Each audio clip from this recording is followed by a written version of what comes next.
Salut à toi, jeune entrepreneur.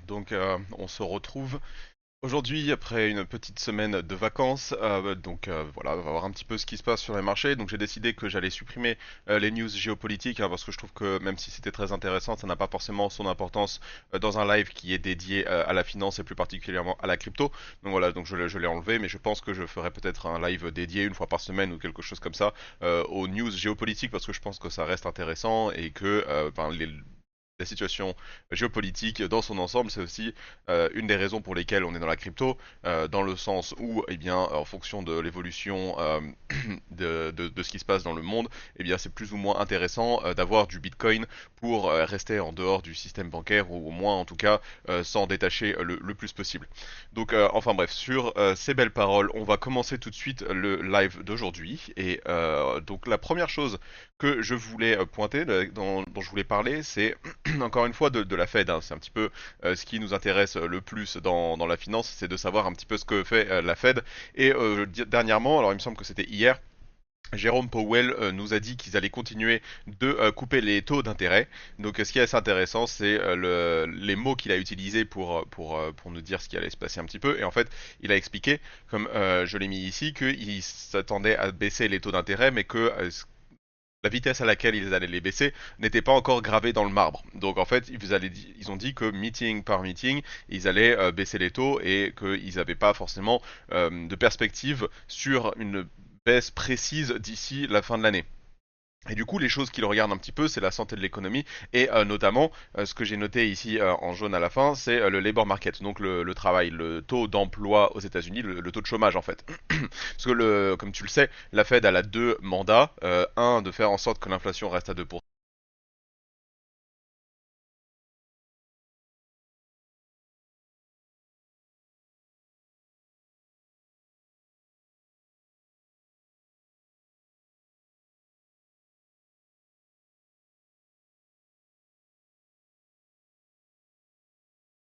On est reparti, oui, on est reparti, pardon. Alors plus de batterie dans le casque, les aléas du direct. Enfin bref. Donc ouais, donc je disais, la Fed elle a deux mandats de faire en sorte que le taux d'emploi reste élevé, donc le taux de chômage faible, hein, et que le taux d'inflation soit autour de 2%.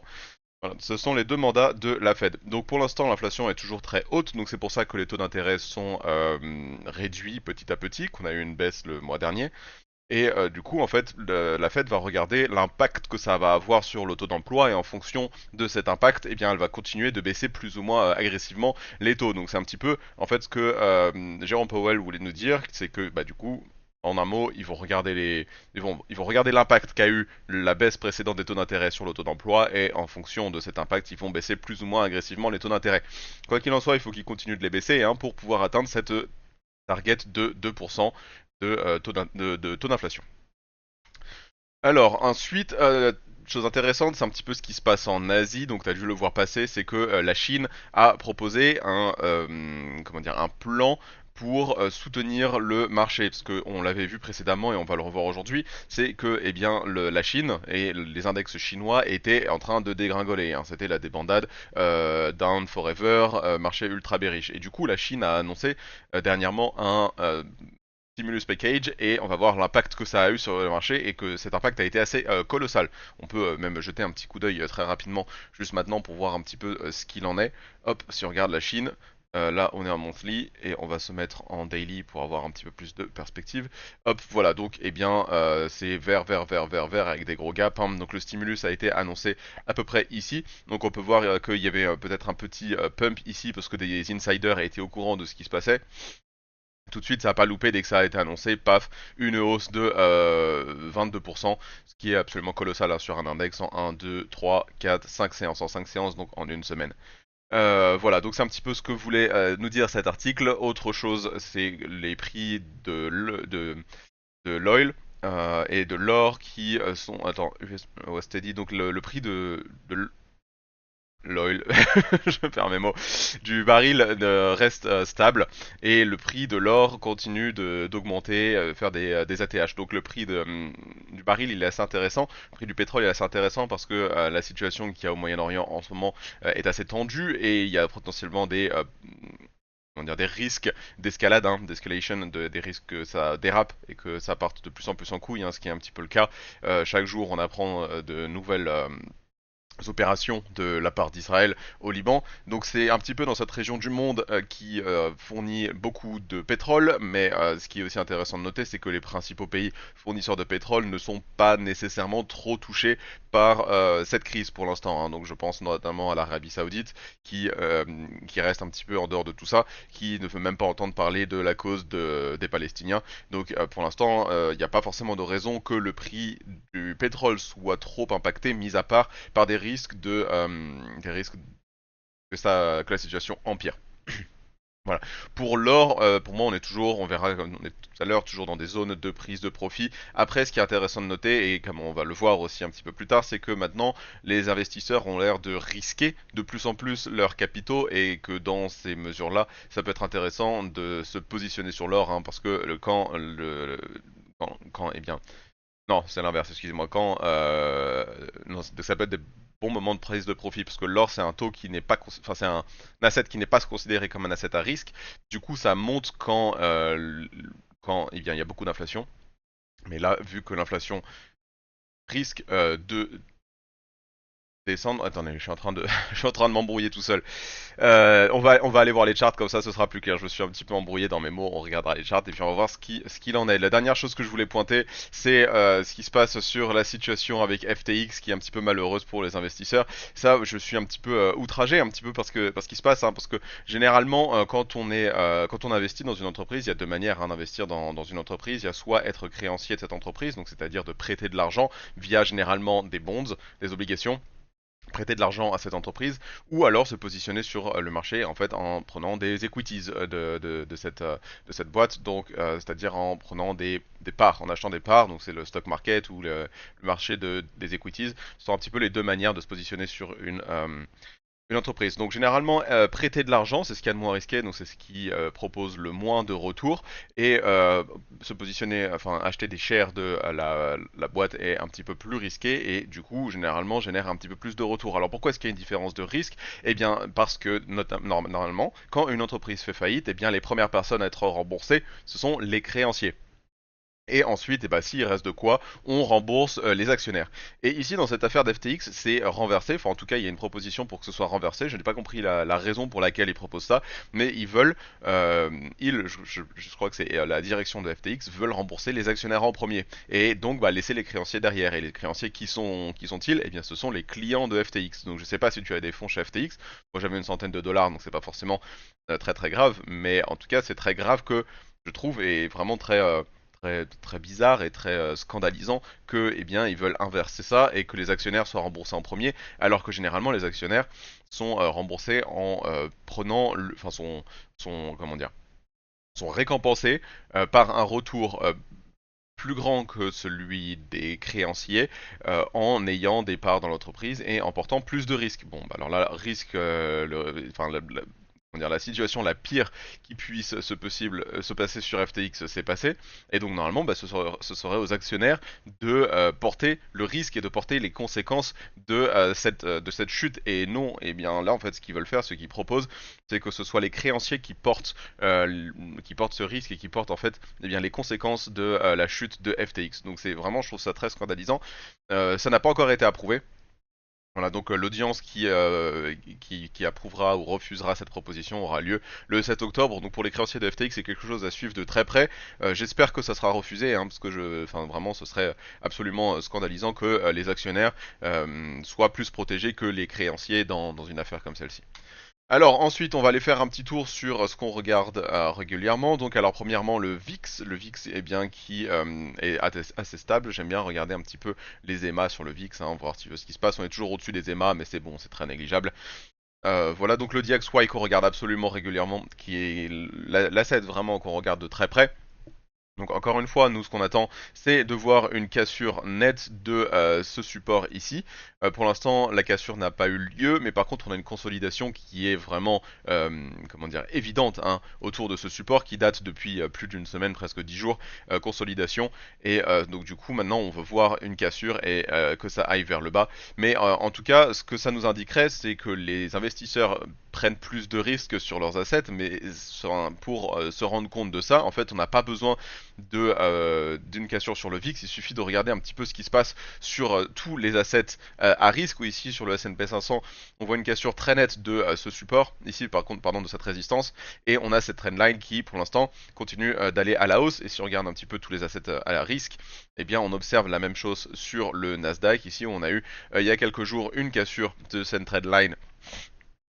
trendline baissière et maintenant on voit que le prix est en train de faire un petit W où on a la neckline W qui a été cassée qu'on est en train de retester et en fait on vérifie ce genre de pattern sur tous les assets à risque. Le Dow Jones qui a cassé cette résistance et maintenant qui fait office de support avec un retest. Pareil sur le Russell, ici on a eu la cassure de cette trendline et on voit en fait la même chose que sur le S&P 500, le W ici avec le retest de la neckline et en fait on voit un petit peu ça sur tous les assets du monde entier. Donc il y a le Nikkei et le Japon qui est passé en fait.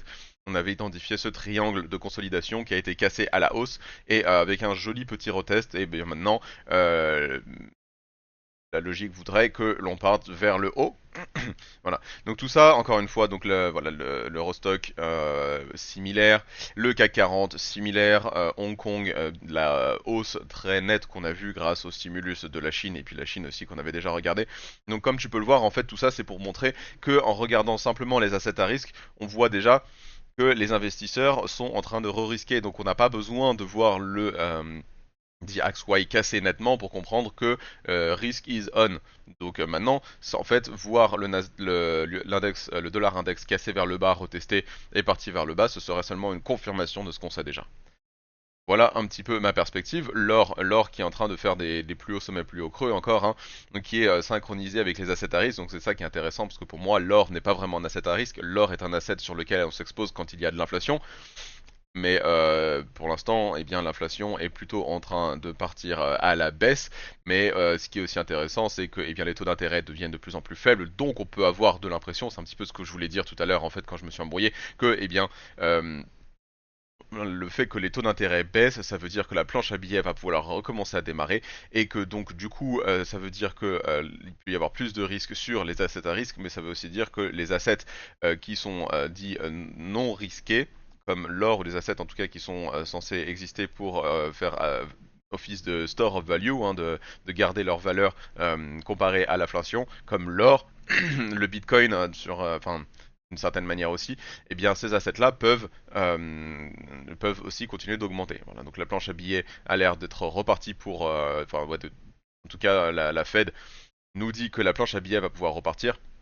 Donc les assets comme l'or, le bitcoin et ce genre de choses, eh bien ils aiment bien. Et on peut le voir effectivement, petite hausse, on voit cette trendline haussière qui a été cassée vers le haut. Donc l'or qui continue d'augmenter, d'augmenter, d'augmenter, c'est assez dingue hein, le run que l'or est en train de nous faire. Hein. Cette année-là, je crois que le retour sur l'or est plus intéressant que le retour sur le bitcoin. Hein. Donc c'est pour ça qu'on a un Peter Schiff sur Twitter qui ne se sent plus pissé. Mais bon, j'attends de voir comment va se passer la fin de l'année sur bitcoin pour que Peter Schiff ferme enfin un petit peu sa gueule sur le Bitcoin. Enfin bref, donc ensuite le pétrole qu'on a vu dans l'article qui ne bouge pas trop, effectivement c'est un petit peu ce qu'on observe. On a eu une baisse là dernièrement qui est probablement liée au développement de la situation qu'on a au Moyen-Orient. Donc voilà, donc l'or qui reste quand même volatile et exposé à un petit peu ce qui se passe là-bas, même si comme je l'ai dit précédemment, eh bien les pays qui sont le plus touchés par cette crise ne sont pas forcément des pays pétroliers, à part peut-être le Yémen. Donc c'est pour ça à surveiller et aussi à vérifier, je suis pas sûr et je ne sais pas à combien de pourcents le Yémen est responsable des exports de pétrole. Donc voilà, donc affaire à suivre. Un petit peu, voilà, donc maintenant on va continuer sur la crypto, donc on va aller regarder notre petit copain le Bitcoin.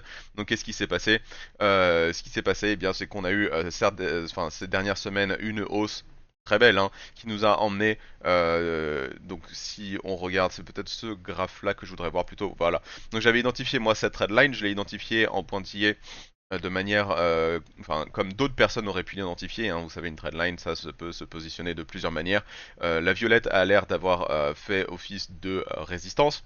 Et maintenant, on a rejeté et on repart vers le bas. Et donc, ce rejet est synchronisé aussi avec l'annonce du fait que l'Israël a enfin, envahi le Liban, a envoyé des troupes au sud du Liban. Cette news a été synchronisée avec la baisse du Bitcoin et un petit peu une correction qu'on a vue sur toutes les cryptos. À voir si elle est aussi confirmée sur les assets à risque, mais vu que ça s'est passé cette nuit, le marché était fermé en fait. Donc pour l'instant, on n'a pas encore la réaction sur les marchés américains. Vous pouvez voir un petit peu ce qui se passe au Japon pour voir ce qui s'est passé. Bon, on a eu bon, les assets à risque n'ont pas l'air de réagir de manière comment dire, de manière significative à cette news. En tout cas, le Bitcoin a eu ce mouvement baissier, mais maintenant ça repart un petit peu à la hausse. Mais ce qui est intéressant de noter, c'est que cette thread line, on va rebrancher ça avant que ça s'éteigne.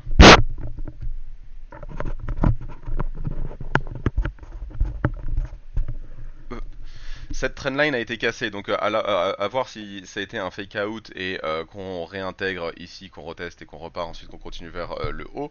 Ça pourrait être intéressant. Moi, ce que je voudrais voir aussi, c'est potentiellement un retour un peu plus bas, hein. Vous savez, donc j'avais identifié ces scénarios potentiels. Donc là, on est dans le scénario de pré-pump, hein, ça paraît assez évident. Si il s'avère qu'on continue de partir vertical vers le haut, je saurais pas trop quoi penser. Pour moi, ce serait plutôt bearish hein, de voir un Bitcoin partir dans le ciel sans attendre personne très très rapidement, sans repartir vers le bas. Pour moi, ce serait pas un bull run qui serait là pour durer. Donc en vrai, moi, ce que j'aimerais beaucoup observer, c'est une redescente vers le bas. Après, ce qui est aussi à considérer, c'est la saisonnalité du Bitcoin. Et la saisonnalité du Bitcoin, c'est que le mois d'octobre, généralement, est bullish et surtout en année de bull run. Donc il faut regarder 2020. 2020, on avait eu un joli 27% et 2016 un joli 14%. Voilà, donc ici normalement pour que ce soit pour que la saisonnalité soit respectée, on devrait voir un gros pourcentage ici. Alors ça ne veut pas dire que durant le mois d'octobre, on peut voir le Bitcoin partir vers le bas et ensuite repartir vers le haut. Ça ne serait pas synchronisé avec les élections présidentielles comme j'avais anticipé, mais pourquoi pas hein. Ça serait potentiellement un scénario tout à fait possible que genre mi-octobre, voilà, on ait un petit peu un dip ou même pourquoi pas un retest hein, de ce milieu de tunnel, de ce milieu de comment dire, de cette zone d'accumulation, qu'on vienne retester le milieu, ça serait tout à fait possible. Donc à suivre. Mais en tout cas, moi pour moi, je pense que ce serait tout à fait sain d'avoir une réaction ici avant les élections présidentielles et ensuite de partir vers le haut et d'avoir vraiment le début de bull run synchronisé à quelques jours près avec les élections présidentielles. Voilà, c'est un petit peu moi ce que j'attends sur le Bitcoin à moyen terme. Ethereum, je vais le montrer contre le BTC, c'est ça qui est assez intéressant pour moi, c'est voir s'il surperforme ou pas. Donc le Bitcoin, comme j'attendais ici, il y a eu un retest, donc enfin le mouvement en tout cas a été beaucoup plus violent que ce que j'avais dessiné, mais il est assez fidèle à ce à quoi j'avais dessiné. Donc alors comme je l'avais annoncé sur les premiers lives précédents, quand on a retesté ici, ou même un petit peu après, autour d'ici, j'ai vendu tous mes Ethereum, et je dirais à la fin du live contre quoi je les ai swap. Donc ça veut pas dire que je ne pense pas que l'Ethereum ne va pas monter pendant ce bull run, hein. Je pense que l'Ethereum va, comme toutes les autres cryptos, monter, mais je pense pas qu'il va surperformer. Et c'est pour ça, pour moi, je pense que c'est un play qui est sous-performant que d'être investi dans l'Ethereum pour ce bull run. Ce n'est que mon avis personnel. Alors, qu'est-ce que je voulais montrer ici? Donc on a déjà fait un petit peu le tour sur cette saisonnalité ici. Ensuite, je voulais parler vite fait de la bougie weekly, donc qui est assez impressionnante, hein, donc qui est venue retester toute la partie basse de ce range. Nous a offert des opportunités d'achat hein, tant qu'on était dans cette partie verte ici, dans ce rectangle. Pour moi, c'était des opportunités d'achat. Alors si vous avez réussi même à acheter dessous ici, là, sur cette partie ici, c'est un bargain, c'est bravo à vous. Moi, j'ai réussi à acheter autour de 55 000, donc vers la partie basse de ce range là. Voilà, donc ensuite on a eu cette mèche très impressionnante qui a été ravalée. Mais par contre, ce qui aurait été intéressant en fait, ça aurait été de clôturer au-dessus de cette bougie pour avoir une engulfing bar. Bon, ça n'a pas été le cas.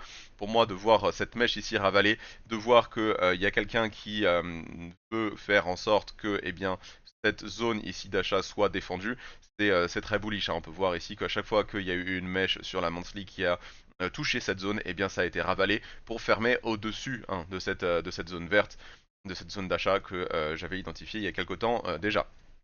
Voilà un petit peu pour ce qui est de la monthly.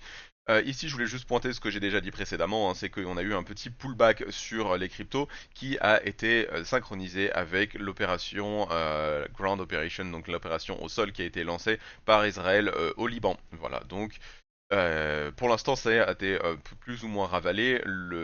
Si on se met en daily ici, comme on avait vu, On va se mettre sur cette charte qui est un petit peu plus claire. Voilà. En daily, ça commence à être avalé un petit peu, donc on a eu un mouvement violent à la baisse, mais pas nécessairement significatif. Après, comme je dis précédemment, voilà, on est passé sous cette trendline, ce serait pas surprenant de voir un petit retest et puis de partir faire ce retest vers le bas ou mid-range, hein, comme je l'ai dit précédemment. Donc mid-range, on peut le dessiner ici avec un Fibonacci, tac, tac. Donc le mid-range, ça serait, eh ben, ça a été fait.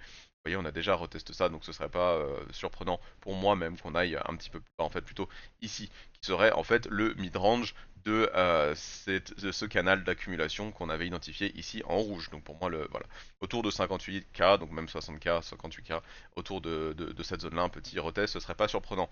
Après, il faut pas non plus se voiler la face. Il y a du momentum pour l'instant, donc ça ne serait pas étonnant non plus que, eh bien, on continue de faire des plus hauts sommets. Donc voilà un petit peu moi ce que je pense du Bitcoin pour l'instant. Le mot sur la saisonnalité, on l'a déjà fait, donc on va continuer. Un petit tweet que je voulais pointer. Alors, s'il veut bien charger. Voilà, donc le fait qu'il n'y a pour l'instant pas de mois d'octobre qui a été bear, enfin des mois d'octobre comment dire, de bull market, voilà, des mois d'octobre de bull market, et bien pour l'instant ils ont toujours été verts. Donc comme on peut voir ici sur la saisonnalité, c'est un petit peu ce que j'ai expliqué tantôt en pointant ce mois ici et ce mois ici. Eh bien, ce tweet en fait c'est un petit peu ce qu'il pointait et nous expliquait que eh bien on peut s'attendre du coup ce mois-ci à avoir un mois d'octobre relativement bullish. Voilà. Après, s'il faut aussi pointer, c'est comment dire, l'intérêt qu'il y a autour du Bitcoin qui est toujours très très faible. Donc quand bien même le prix a augmenté assez violemment dernièrement, l'intérêt autour du Bitcoin et notamment des recherches Bitcoin sur Google hein, dans le monde entier, on est toujours sur des niveaux qui sont extrêmement bas. Mais de toute façon, je pense que l'intérêt montera en suivant le prix, hein. D'abord, le prix monte et ensuite le retail s'intéresse au fur et à mesure qu'il voit les gens faire de l'argent. Et une fois qu'on commencera à atteindre des sommets d'intérêt, eh bien c'est là où il faudra commencer à prendre des profits sur le Bitcoin. Ensuite, pour un petit check de ce qui se passe à plus court terme, on va regarder un petit peu la map des liquidations. Donc d'abord à une semaine. Et on va voir que eh bien, les liquidations pour l'instant elles sont au nord. Voilà, exactement. Donc autour de 66 000, il y a des clusters de liquidation majeurs qui commencent à se former. Mais si on regarde encore un petit peu plus long terme, on va voir que les clusters de liquidation, eh bien, ils sont également répartis au nord et au sud, mais sauf que voilà, on est beaucoup plus près du sud en fait que du nord, donc ce serait pas étonnant qu'on ait un petit move qui continue de descendre pour choper ces clusters de liquidité, voilà, à court terme, avant de continuer vers la hausse pour aller chercher ces clusters de liquidité là. Hein. Donc à voir, peut-être qu'en allant vers le bas, en allant chercher ces clusters de liquidité, les gens vont long et former des clusters de liquidité à ce niveau-là où ou plus bas, à voir ce qui serait un petit peu synchronisé avec le lot que j'ai anticipé à 58K, 60K précédemment. Voilà, ensuite, on va regarder un petit peu ce qui se passe sur les bubbles, voir un petit peu ce qui se passe sur les mouvements de prix. Donc on voit qu'en hourly, la dernière fois que j'ai regardé, c'était tout vert, maintenant c'est passé rouge. Donc un petit drop sur la dernière heure, je ne sais pas à quoi il est dû, mais voilà, intéressant de l'observer, peut-être une correction. Ensuite, si on regarde enfin, sur la dernière journée, c'est assez difficile de faire des conclusions, hein, beaucoup de rouge, mais aussi beaucoup de vert. Ça peut être intéressant pour se positionner, de voir quels sont les coins qui sont verts quand le marché va à la baisse. Hein. Donc c'est des coins que j'avais déjà un petit peu regardé de près. INJ, j'ai un ordre qui est ouvert. Hein. Malheureusement, il n'arrête pas d'augmenter depuis que j'ai passé mon ordre à 20 dollars. Il est déjà à 24 dollars. Donc pour l'instant, je ne suis pas dedans. Suis, pareil, j'ai complètement loupé le mouvement. Je regarde depuis qu'il est à 1 dollar. Maintenant, il est à 1,80 $. Enfin, c'est un peu les boules d'avoir loupé le mouvement. Et Tao, pareil, j'ai aussi loupé le mouvement. Bon, ce sont pas des drames Popcat. C'est quelque chose que je regarde aussi sur les même coin. Bref, voilà un petit peu ce qui se passe sur le marché crypto. Si on regarde en weekly, pour l'instant on est toujours très très vert, en weekly, en monthly, très vert. Hein. Donc ça c'est aussi intéressant de voir que eh bien, sur un plus haut time frame, il y a du momentum. Voilà, et un petit peu comme je l'avais annoncé, je voulais juste dire contre quoi j'avais échangé mes Ethereum. Donc mes Ethereum, je les ai échangés contre de l'ING. Donc malheureusement, j'ai mis un ordre d'achat autour de 20 dollars. Vous voyez, les petits pointillés blancs, c'est là où est mon ordre d'achat. Je l'ai mis quand on était à peu près par là. Malheureusement, le prix n'est pas venu toucher cet ordre d'achat. Donc pour l'instant, je suis laissé un petit peu sur le bas-côté. Je regarde le train bouger vers le haut, malheureusement. Sinon, les autres assets, pour le coup, j'ai réussi à rentrer dans tous. Crest, Immutable, Sol et AGI. Pour cela, j'ai réussi à rentrer. Il y a juste Crest sur lequel je vais faire un petit point. Crest, en fait, qui est sur DOT et sur Kusama. Donc en fait sur deux chains et Crest c'est sur Kusama et il y a Peak qui devrait bientôt sortir, on attend les news qui est sur Dot. Voilà, donc c'est un projet sur lequel je ferai un point. Voilà, je vais faire une vidéo pour expliquer un petit peu ce qu'il en est de ce projet parce que je suis assez bullish dessus, hein. Euh, donc voilà, donc je pense que ça peut être intéressant d'expliquer pourquoi je suis bullish dessus, quelle est la différence entre Peak et Crest, et puis voilà, puis expliquer un petit peu ce qui se passe, leur partenariat, etc., etc. Donc voilà, donc bah je te propose de t'abonner à ma chaîne YouTube pour que tu puisses voir cette vidéo, et puis bah pour ce live d'aujourd'hui, on va y mettre fin parce que je n'ai plus rien à dire, et puis bah je te souhaite une très bonne journée de trading, et puis bah je te dis à demain, ciao.